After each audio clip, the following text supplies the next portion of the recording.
pessoal! Hoje em nosso podcast teremos uma conversa incrível com o ex-diretor executivo do Grupo Amil, Alfieri Casalec, ele que também foi funcionário de carreira dessa empresa e vai tentar contar um pouco pra gente, a partir dessa visão mais empresarial da saúde, como que essas grandes empresas de saúde que hoje estão presentes na nossa economia interferem diretamente no nosso trabalho médico. Então, eu acho que vale enfatizar aqui que ele não é formado em medicina, ele é formado em publicidade. Então, ele provavelmente vai ter uma visão mais empresarial sobre a medicina e que vai ser muito interessante da gente conflitar com a visão que a gente tem, sendo, estudante de medicina. Então, eu quero muito agradecer, muito obrigada por estar aqui com a gente. É um prazer gigantesco poder ter essa conversa com você. A primeira pergunta que a gente traz é: o que faz um diretor executivo de um grande grupo de saúde? A gente quer saber qual que era a sua função lá na Amil, exatamente o que um diretor executivo faz, para começar. Vamos lá, você não tem um executivo que atue sozinho, né? Você tem uma liderança. Se eu for desenhar aqui um organograma, eu colocaria um CEO, um presidente, um diretor médico, que vai se relacionar com os médicos parceiros, com a rede credenciada, com os hospitais, com os laboratórios. Você tem uma outra função muito importante que é a de venda, a função comercial, venda e atendimento. Você pode englobar o marketing nisso aí. Você tem uma outra função importante que é a operações. Operações pode entender tudo que o sistema, TI, tudo que se relaciona, que se constrói para se relacionar com o cliente, né? Um plano de saúde ele é etéreo. Um plano de saúde ele não tem um atendimento próprio, né? Um plano de saúde clássico, a não ser quem tenha serviço próprio. Mas o plano de saúde ele oferece uma garantia de quando você precisar de um atendimento, você ter uma rede credenciada disponível quando você precisar. Então é isso que tem que funcionar. Então, de novo, relacionamento com médicos e hospitais, e aí, da minha experiência na Amil, nós estamos falando, só para dar uma grandeza de números, estamos falando de mais ou menos 30 mil médicos no Brasil, laboratórios ou clínicas, mais ou menos 3 mil hospitais e laboratórios perto aí dos 5 mil. Então, é uma relação importante para ser travada. Você tem uma estrutura toda para se relacionar com esses parceiros, porque eles que garantem o atendimento. O plano, um gestor é o presidente. O presidente lida com todos esses desafios. Lida com uma relação com os médicos, lida com uma relação comercial. Não adianta você ter uma rede credenciada, não ter cliente, um plano maravilhoso, sem cliente não é merda nenhuma. Então, a relação comercial, você vende e atende. As duas coisas são muito difíceis. Para vender e atender, você tem que ter tecnologia, operação, você tem que ter gente, processos, você tem que ter gente vendendo, cadastrando, cobrando e fazendo com que esse atendimento aconteça. Fazer com que o atendimento aconteça é ter um sistema. Então, esse sistema ele conecta você, operadora, com os credenciados, de maneira que quando um cliente chegue num credenciado, num pronto-socorro, por exemplo, esse pronto-socorro pede uma carteirinha, pede uma identificação. Essa identificação é entregue e o sistema permite que o credenciado veja, a elegibilidade, se é cliente de fato, se é elegível porque paga, está ativo, né? Pode ser um cliente que não paga 3 meses, então ele está fora. Então, se ele cumpriu a carência, está ativo e tem aquela cobertura para aquele credenciado, ele pode ser atendido ali, ponto. O plano de saúde, o papel dele meio que termina ali. E daí para frente esse atendimento é feito pelo credenciado, e aí é o que a gente chama de hora da verdade, né? Essa é a entrega do serviço. Ela foi ali buscar um serviço médico para algum sintoma dele, mais ou menos complexo, mais ou menos grave, e o sistema do plano, que a gente chama de ERP, permite que isso aconteça 24 horas, 7 dias por semana. Esse é o bom plano de saúde. está cumprindo o papel dele, de entregar o que vendeu. Ele entregou uma garantia de assistência médica para uma série de coberturas, inclusive pronto-socorro. Então, se o cliente foi no pronto-socorro, se identificou, o credenciado observa no sistema que o cliente é elegível, o atendimento é feito. Ponto.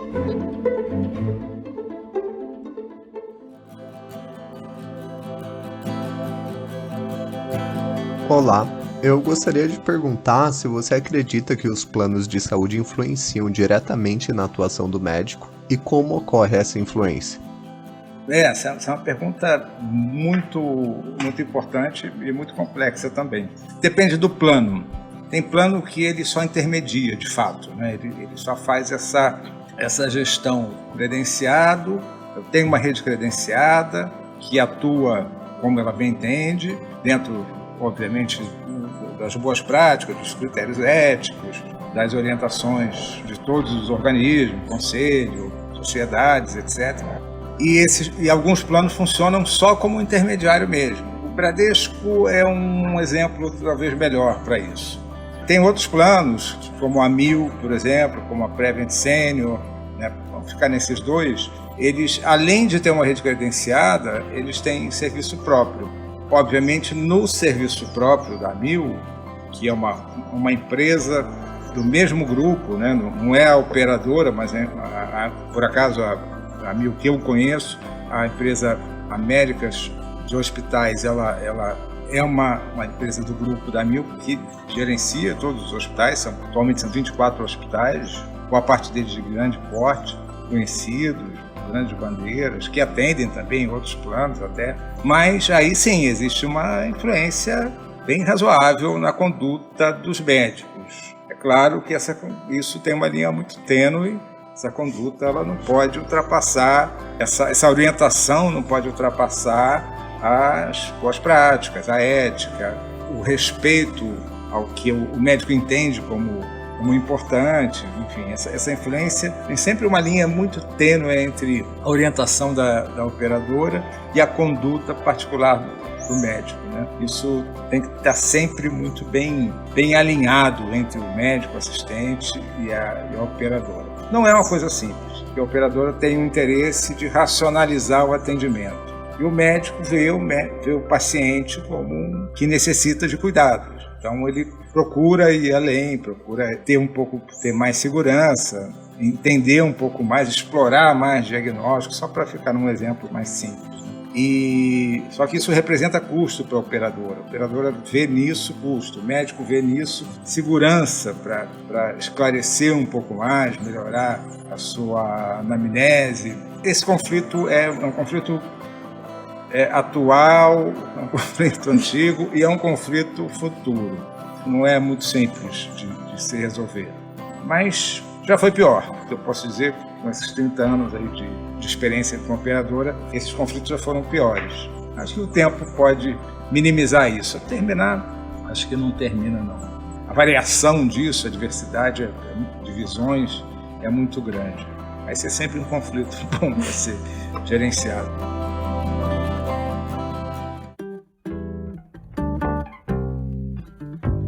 Bom, senhor Alfieri, agora prosseguindo com a nossa entrevista /podcast, eu gostaria de fazer uma pergunta relacionada ao perfil médico, né? Eu acho que ser um médico credenciado de um plano de saúde está dentro de um planejamento de carreira de muitos de nós. Então, se o senhor fosse traçar um perfil do médico ideal dentro do plano de saúde que o senhor preside, como ele seria?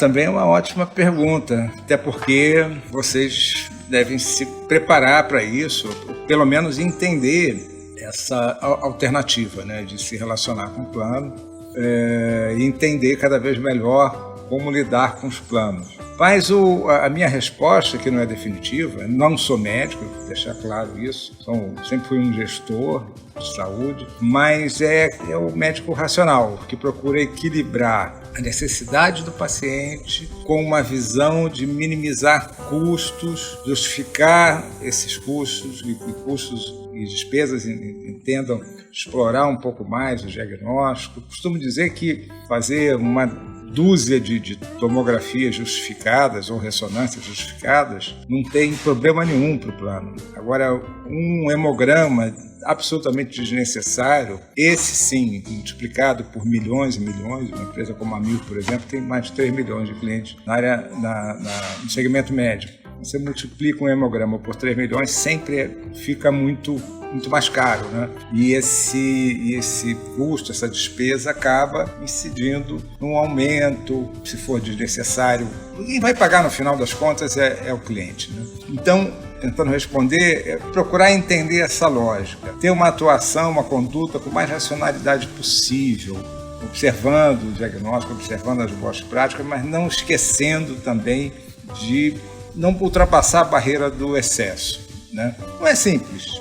Não queria estar no lugar de vocês, não, para tentar fazer isso. Mas eu acho que, pelo menos, esse conceito é o conceito que as operadoras entenderiam como um conceito alinhado com o que eles precisam, né? O desafio da operadora é um desafio muito grande, é de sustentar um determinado valor. Não estou eu dizendo aqui que se as mensalidades são caras ou baratas, mas uma operadora, ela garante um atendimento num limite de cobertura altíssimo, que a regulação impõe, a ANS impõe que você tem que cobrir um rol mínimo que é muito amplo. Também não quero entrar nesse mérito, eu acho que é amplo, porque tem que ser amplo mesmo, né? Não dá para deixar de cobrir determinadas doenças, criar limites para consultas, criar limites para internações, como já foi antes da regulamentação. Estou desde 87 na Mil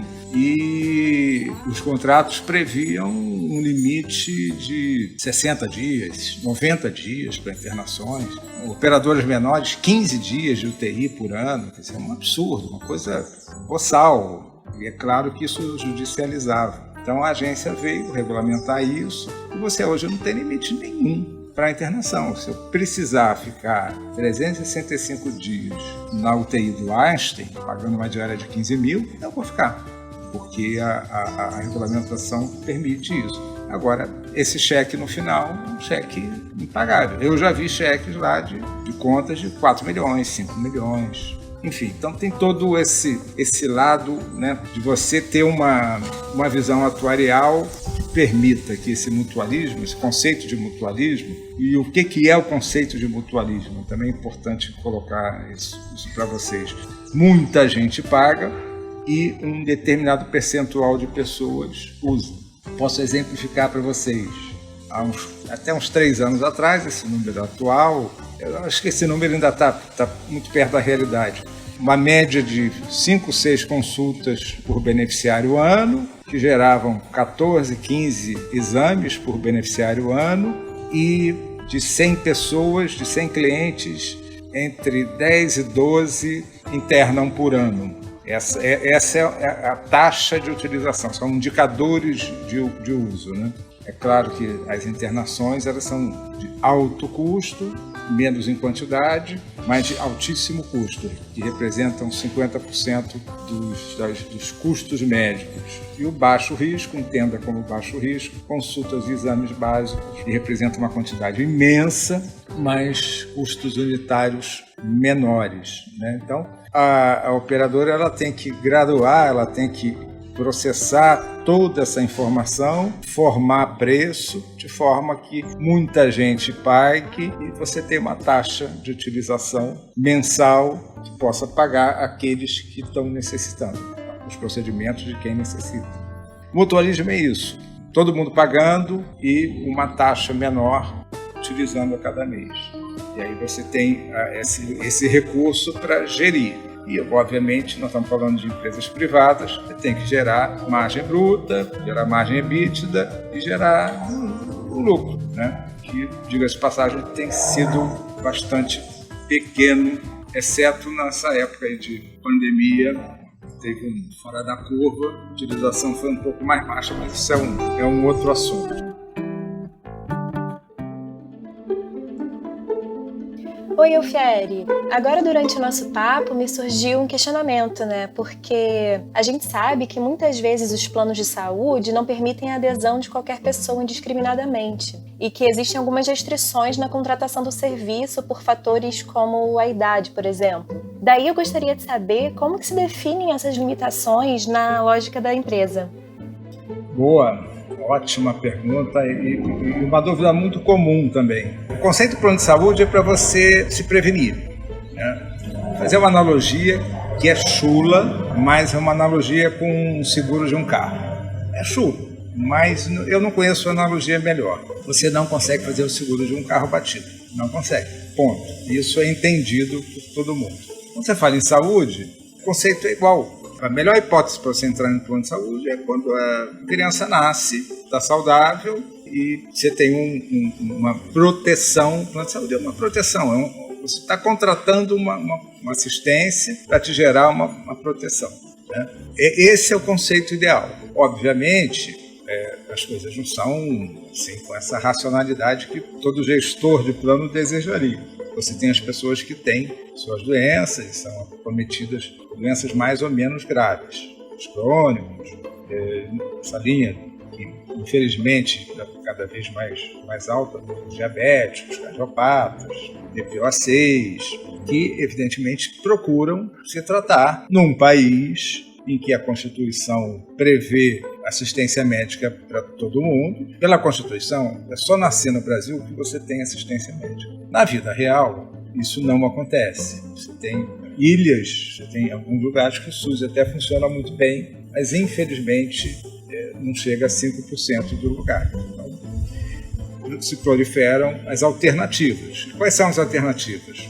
Assistência particular, que fica inviável, até quando está no baixo risco, consultas, exames, até que se suporta, mas quando você entra no alto risco, entra num hospital, esse cheque vira um cheque em branco, e às vezes você tem que vender um imóvel, se tem um imóvel, um carro, se tem um carro, enfim, fica imprevisível. O plano de saúde ele te dá essa previsibilidade, mas para te dar essa previsibilidade, ele tem que ter uma gestão de porta de entrada. Imagina você que se você permitir que um indivíduo que acabou de ter um diagnóstico de um problema cardíaco sério, com indicação cirúrgica, com indicação de uso de material, de estente, de OPME, enfim, com esse nível de complexidade, seria impossível. Você poderia criar uma mensalidade de quê? De 1 milhão.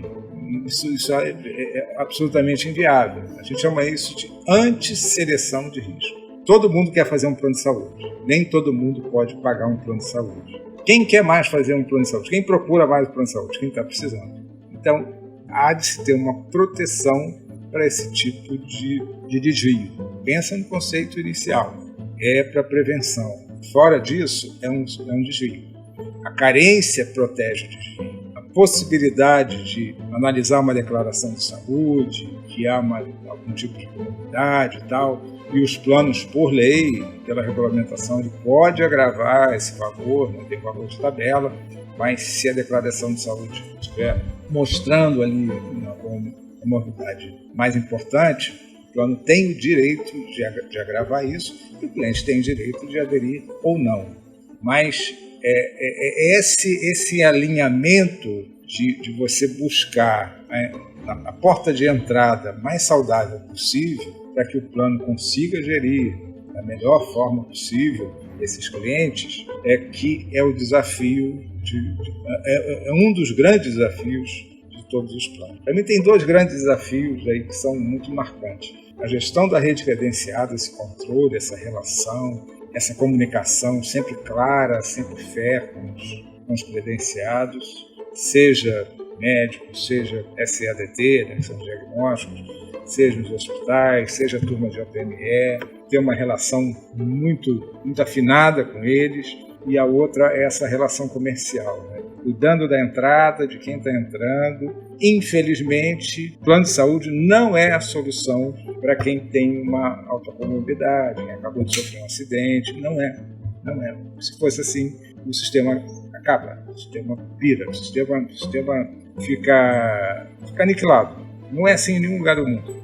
Você tem que ter uma porta de entrada que seja razoável. Plano de saúde, conceitualmente, é para quem quer se prevenir. Ponto. Fora isso, e infelizmente nem sempre é assim, fora isso você tem que ter os cuidados com a porta de entrada. Não dá para para absorver um cliente que está entrando para fazer uma cirurgia ou cardíaca, ou neurocirurgia, ou coluna, enfim. Isso é absolutamente insustentável.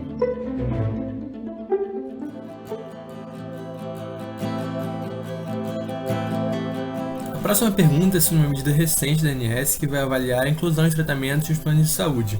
E recentemente entrou em debate na mídia uma nova medida provisória governamental que estabelece um prazo de 6 meses para essa avaliação. Como costuma se dar essa análise dentro dos casos emergenciais nas empresas?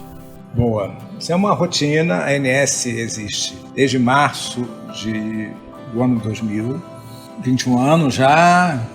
Enfim, como toda agência que fiscaliza e regula um setor, né, começa assim, cometendo talvez alguns exageros, alguns erros, mas esses 20 anos já deu um certo equilíbrio para a agência, né? Então, é muito importante, é importante para o consumidor, a agência é importante para as operadoras, que evita a entrada também de aventureiros, né? A gestão de plano não é simples, então precisa ter uma estrutura de recurso financeiro, de competência tecnológica, técnica, então não é uma coisa muito simples. E está na lei, é uma prática. A cada 2 anos, evidentemente, entendendo a dinâmica da medicina, a medicina evolui muito e muito rapidamente. A cada 2 anos há uma espécie de um comitê, um conselho, que avalia os procedimentos que estão sendo lançados, estudados, né?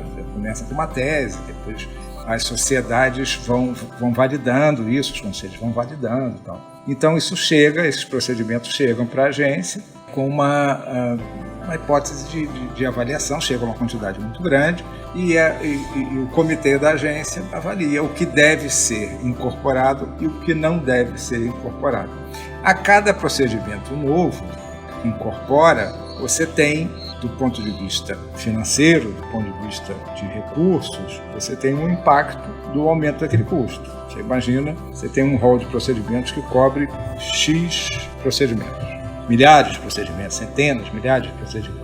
Você incorpora mais 20, mais 30, e normalmente as incorporações, especialmente quando fala mais tecnologia ou diagnóstico por parte de DNA, esse tipo de diagnóstico, eles são muito caros, porque você está falando de muito investimento em pesquisa e esses procedimentos se tornam muito caros, principalmente no início. Isso gera impacto nos custos das operadoras, mas ninguém pode dizer que não são necessários, né? Então, se são incorporações, se melhoram a capacidade do médico de diagnosticar, é claro que esses avanços da medicina são importantes e boa parte deles devem ser incorporados. Então esse é o papel da agência. A agência avalia, tenta equilibrar isso e, evidentemente, se as sociedades, se as entidades médicas validam, a agência acaba validando. Então essa incorporação,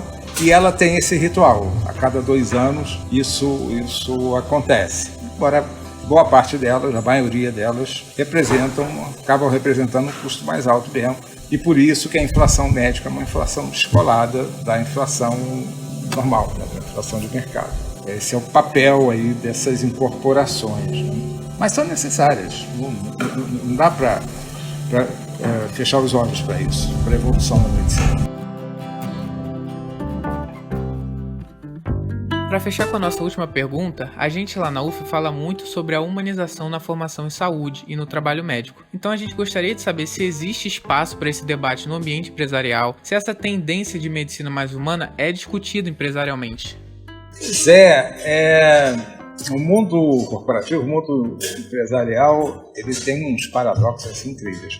Toda discussão de marketing, essa discussão está presente. Toda discussão financeira de custos, essa discussão ela fica um pouco fora, né? Ela não protagoniza muito. O que protagoniza mais é a proteção dos custos da empresa, se a empresa consegue parar em pé, se a empresa consegue ser rentável, né? Então é de fato um paradoxo. Eu fico à vontade hoje de falar dessa maneira, porque eu não estou mais na AMIL, em nenhuma operadora. Mas é de fato um paradoxo que merece toda a atenção. Agora, a minha opinião particular é que é uma convergência.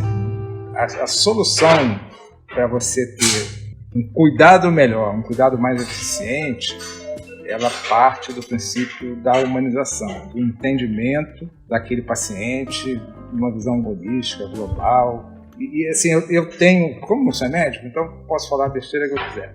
Eu tenho uma convicção. A única pessoa que pode gerenciar a minha saúde sou eu mesmo, não é o meu médico. Eu falo isso para o meu médico. O médico ele tem 75 anos, é um craque, é um clínico fantástico, mas por mais competente que ele seja, se eu não me conscientizar para gerenciar a minha saúde, eu não vou chegar a lugar nenhum.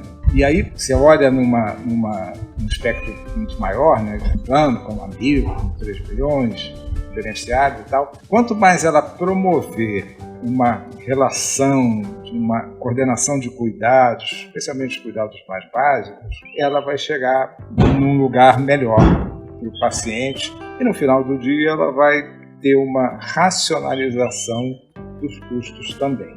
Isso é um longo trabalho, é uma longa trajetória que parte de uma relação melhor com os médicos. A relação atual dos operadores de médicos é uma relação muito ruim.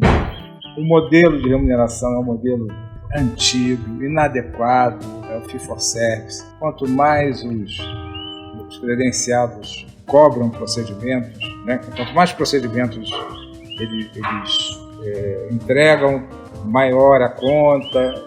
Enfim, tem aí uma série de oportunidades para se melhorar isso. Quanto mais incentivo a operadora conseguir construir para que os médicos façam essa coordenação de cuidados, especialmente os clínicos, e leve para esse paciente uma visão de um autocuidado também impactante, eu acho que vai ser a solução, que é uma solução nada simples de executar, talvez mais simples de falar, mas na minha opinião, é o grande caminho, essa coordenação de cuidado. Prestem atenção na Prevent Senior, uma operadora que tinha tudo para dar errado. Eu conheço um pouco a Prevent Senior, por curiosidade mesmo, tive algumas reuniões lá dentro, quando eles estavam vindo para o Rio, há 2 anos atrás, e tive a oportunidade de visitar o núcleo da Prevent Senior lá em São Paulo. Eles atendem 85% da população deles, população de alto risco, idosos acima de 60 anos, plano individual, e que tem aí um indicador que é muito interessante, um indicador de sinistralidade que é de 65%, 70%, fica flutuando nessa média. Isso significa que eles têm uma boa satisfação dos clientes também e tem um preço médio, proporcionalmente para a idade da turma que eles atendem, é baixo. Então ele torna o plano mais acessível, ele mostra, com a satisfação dos clientes, mostra que os cuidados são eficientes, né? E com o indicador de custo dentro do que é razoável, que se espera até 70%, é bastante razoável esse nível de sinistralidade, você tem aí um composto de uma operadora muito ok, que entrega o que promete, que não precisa estar aumentando os seus preços de uma maneira, inclusive não podem, né, porque 80% são planos individuais e tem que obedecer ao que a lei preconiza, né, o que a agência preconiza, inclusive dando um desconto durante esse ano, né. Olhou-se para 2020, viu que o custo diminuiu e aplicou 8% de desconto para esse ano. Minha mãe, que tem Prevent Senior, passou de R$ 1.700 para R$ 1.500. Muito bem-vindo. E é uma operadora que tem entregue aí seu serviço de uma forma muito, muito interessante. Então, prestar atenção nessa boa prática. Tudo bem, ela é recortada, ela é regional, ela não tem um atendimento nacional, atende mais o plano individual, enfim, mas é uma boa referência assim, para se olhar. O que essa operadora está fazendo diferente? Se numa MIL, por exemplo, que tem 15% de idosos, está com um sinistro muito maior. O Bradesco, que tem 10% de idosos, está com um sinistro muito maior. Quer dizer, o que essa operadora está fazendo diferente? Então, vale a pena explorar um pouco mais isso.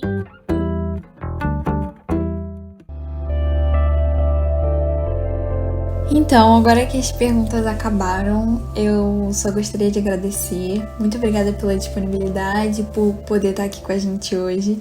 Eu tenho certeza que toda a turma vai ficar muito feliz de ter a oportunidade de te ouvir falar um pouco sobre a sua área de atuação e a gestão em saúde. Então, assim, muito obrigada.